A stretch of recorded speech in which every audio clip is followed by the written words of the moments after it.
Hello, my dear students. Welcome you all. So, APPSC Group 2 mains exam ఎగ్జాక్ట్గా 5 డేస్కి వచ్చింది.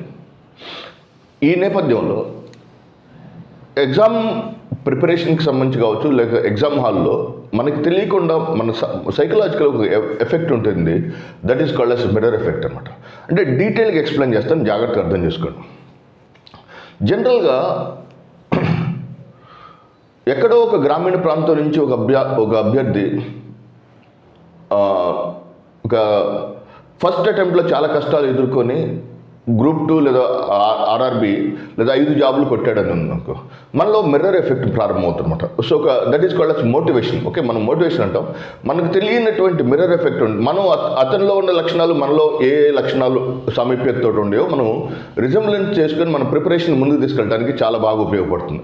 అందుకని సక్సెస్ఫుల్ ఆస్పిరెంట్స్ యొక్క ఇంటర్వ్యూస్ ఎప్పుడు మనకి ఎక్స్ట్రీమ్గా మోటివేట్ చేస్తాయి. వాళ్ళలో ఉన్నటువంటి క్వాలిటీస్ మనలో ఉన్నటువంటి క్వాలిటీస్ని మ్యాచ్ చేసుకొని బేరీజ్ చేసుకొని ముందుకు వెళ్తుంటాం. That is called mirror effect. అయితే మిర్రర్ ఎఫెక్ట్లో కొన్ని పాజిటివ్స్ ఉండే, చాలా నెగిటివ్స్ ఉండే అనమాట. ఇది మీ ప్రిపరేషన్కి కానీ లేకపోతే మీ సైకలాజికల్ పర్స్పెక్టివ్ని కానీ చాలా తీవ్రంగా ప్రభావితం చేసే అంశం నా దృష్టిలో మిర్రర్ ఎఫెక్ట్ అనమాట. ఫర్ ఎగ్జాంపుల్, ఏదైనా ఒక పర్టికులర్ అంశాన్ని చూసినప్పుడు లెట్ అస్ సే ఒక వ్యక్తికి హోండా యూనికార్న్ బైక్ ఉందనుకుందాం. అతను రోడ్డు మీద వెళ్ళేటప్పుడు మ్యాక్సిమం నెంబర్ ఆఫ్ యూనికార్న్ బైకులు ఉన్నాయని అనుకుంటాడు. అంటే కాకపోతే చాలా బైకులు ఉంటాయి, అతను మాత్రం స్పెసిఫిక్గా పట్టుకునేది యూనికార్న్ బైకులు కాబట్టి యూస్ టు కన్సిడర్ ఈ రోడ్డు మీద యూనికార్న్ బైకులు ఎక్కువ ఉంటాయి అనుకుంటాడు. So is it true or false అంటే ఫాల్స్. ఓకే, అంటే may or may not be. So అది రైట్ అవ్వచ్చు, రాంగ్ అవ్వచ్చు కూడా. కానీ అతని పర్స్పెక్టివ్లో మాత్రం నన్ను ఏమనుకుంటాడు, యూనికార్న్ బైక్సే చాలా ఎక్కువ ఉన్నాయి అనుకుంటాడు. అంటే నిజం నమ్మటానికి ఇష్టపడకుండా తనకు నచ్చినటువంటి అంశాన్ని నిజం అనుకునే భ్రమలో ఉండటమే మిర్రర్ ఎఫెక్ట్ అనమాట. ట్రూత్ ఏంది, యూనికార్న్ బైకులు ఎక్కువ ఉండొచ్చు, తక్కువ ఉండొచ్చు, కానీ నాకు నచ్చిన బైకులు ఎక్కువగా ఉండే కాబట్టి అవే ఎక్కువ కనపడుతున్నాయి. అంటే రియల్గా అవే ఎక్కువ కనపడతావు. నువ్వు ఒక 100 బైకులు తిరుగుతుంటే నువ్వు యూనికార్న్ బైకే ఎక్కువ స్పెసిఫిక్గా చూస్తున్నావు కాబట్టి you may consider it as more in number. అంత మాత్రం చేత యూనికార్న్ ఎక్కువ ఉన్నట్టు కాదు కదా. So that is what is called as mirror effect అనమాట. అంటే మిమ్మల్ని మీరు నిజంగా అంచనా వేసుకోగలగాలి.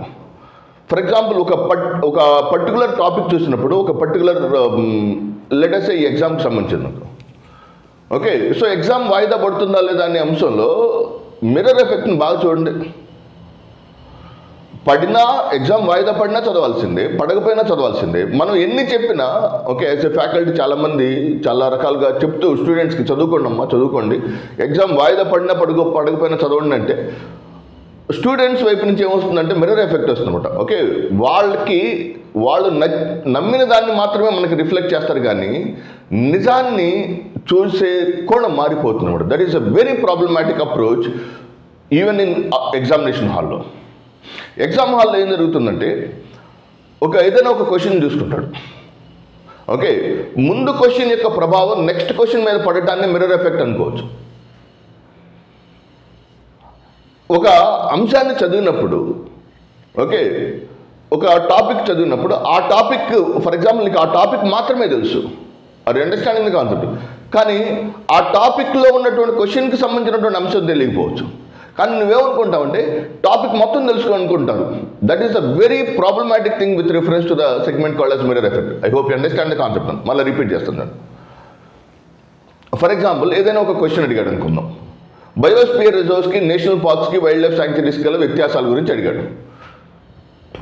స్టేట్మెంట్ బేసిక్ క్వశ్చన్స్లో ఎగ్జామినర్ అడిగింది వేరే, మనకు తెలిసింది వేరేగా ఉన్నప్పుడు అభ్యర్థి ఏం చేస్తాడంటే ఆ రెండింటిని కలిపేసుకుంటాడు, క్లమ్జీనెస్కి తెచ్చుకుంటాడు. ఎగ్జామినర్ అడిగింది తనకు తెలిసింది ఒకటే అనే దానికి అవసరమైనటువంటి సాధ్యమైనటువంటి లింకులను ఎస్టాబ్లిష్ చేసుకుని తనను తాను అద్భుతంగా మోసం చేసుకునే ప్రక్రియకి వెళ్తాడు. దానివల్ల నెగిటివ్ మార్కులు చాలా చాలా ఎక్కువ లాస్ అవుతారు అనమాట. I hope you understand the concept. Okay, mirror effect ఉండటం అనేది తనను తాను మోసం చేసుకునే అద్భుతమైన ప్రక్రియ. Mirror effect will try to cheat your self. Okay, so mirror effect నుంచి ఎవరైతే త్వరగా బయటకు వస్తారో, ఎవరైతే మిర్రర్ ఎఫెక్ట్ యొక్క ప్రభావానికి గురి కాకుండా ఉంటారో, ఆ మిర్రర్ ఎఫెక్ట్ని క్రియేట్ చేయటమే సినిమాలు, సీరియల్స్, లేకపోతే వెబ్ సిరీస్లకు ఇంపాక్ట్ అనమాట. అంటే ఆ పాత్రలోకి నిన్ను నువ్వు ఇన్కల్కేట్ చేసుకుంటే నిన్ను నువ్వు ఊహించుకుంటున్నావు. So I hope you understand the concept. So the point ఏంటంటే, ఎవరైతే ఆ మిర్రర్ ఎఫెక్ట్ యొక్క ప్రభావం నుంచి సాధ్యమైనంత వరకు తక్కువగా బయటకు వస్తారు, when ever the people try to come out of the mirror effect, ఒక విషయాన్ని న్యూట్రల్గా చూడటం స్టార్ట్ అవుతుంది. ఎప్పుడైతే న్యూట్రల్గా చూడటం స్టార్ట్ అవుతుందో, ఓకే, సో వన్స్ దాని యొక్క ప్రీవియస్ క్వశ్చన్ యొక్క ఇంపాక్ట్ దీని మీద కనపడదు. అంటే ప్రీవియస్ క్వశ్చన్ని ఏ లాజిక్ తోటి అయితే ఐడెంటిఫై చేసావు, అదే లాజిక్ నెక్స్ట్ క్వశ్చన్కి ఐడెంటిఫై చేయటమే మిర్రర్ ఎఫెక్ట్ అనమాట. ఆ క్వశ్చన్ ఆ సందర్భంలో ఆ సబ్జెక్ట్కి సంబంధించింది కాబట్టి ఆ లాజిక్ వర్కౌట్ అయింది. నెక్స్ట్ క్వశ్చన్ కూడా అదే లాజిక్ తోటి, అదే పాయింట్ తోటి వర్కౌట్ అవుతుందా లేదా చెప్పలేము అనమాట. కానీ అభ్యర్థి ఏం చేసుకుంటే, ఆ లాజిక్ తోటి ఆ క్వశ్చన్ కరెక్ట్ అయింది కాబట్టి అదే లాజిక్ని సెకండ్ క్వశ్చన్కి ఇంప్లిమెంట్ చేస్తాను అనుకుంటాను, which is going to be a problematic thing particularly in terms of your competitive exams. I hope you understand the concept. So సాధ్యమైనంత వరకు మిర్రర్ ఎఫెక్ట్ నుంచి బయటపడడానికి ప్రయత్నించండి, either in terms of your preparation or in terms of your examination point of view. Once you are completely come out of the mirror effect, mirror effect నుంచి ఎప్పుడైతే మీరు బయటకు వస్తారో అప్పుడు మీరు అద్భుతమైనటువంటి న్యూట్రాలిటీని సాధించగలుగుతారు. న్యూట్రల్ పాయింట్ ఆఫ్ వ్యూలో మీరు ఒక అంశాన్ని చూడగలుగుతారు అనమాట. So that is the very important thing. మీరు పోటీ పరీక్షల్లో ఈ ఒక్క ట్రిక్ ట్రై చేసి చూడండి, ఇది మీ యొక్క జీవిత గమనాన్ని పూర్తి స్థాయిలో మార్చేటువంటి అవకాశంగా ఉంటుంది అనమాట. Okay, so I hope you understand the concept. Thank you very much. All the very best. God bless you all.